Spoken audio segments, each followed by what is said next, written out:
नमस्कार मित्रांनो, रविवार म्हटलं की मिसळवार आणि त्यासाठीच मी प्रथमेश रोहन चाललो ते अमैदाच्या घरी. मग नंतर अमैदाच्या गाडीवरनं चाललो ते मिसळ. अमैदा म्हणजे बावड्याचा वाघ आणि तुम्ही बघू शकता प्रथमेश कसा हसतोय ते. तर ही आहे मटकाम मिसळ, दत्त मिसळ हाऊस, शाखा कसबा बावडा यांची झणझणीत मिसळ. त्याबरोबर आहेत ते पाव. मिसळीबरोबर पावच चांगले. त्यानंतर हा बघू शकता कट कसा आहे तो, एकदम लाल लाल तर्रीबाज. आणि त्यानंतर हा स्मोक ठेवलेला आहे आणि तुम्ही बघू शकता की ही झालेली आहे जादू. लिटरली स्मोकचा फ्लेवर मिसळमध्ये इतका छान येतो, जबरदस्त. तुम्ही जर ट्राय केली नसेल कधी अशी मिसळ तर नक्की ट्राय करा. मिसळ बरोबर येतं ती 2 भाजलेले पाव, त्यानंतर रस्सा हे बघा असे बादलीमधनं येत होते. त्यानंतर स्प्राऊटची मिसळ आहे ही, आणि त्यानंतर असतं ते दही वाटी.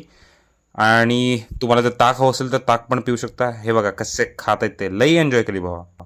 हे आहेत ते आमचे रोहन फडतरे साहेब बघा.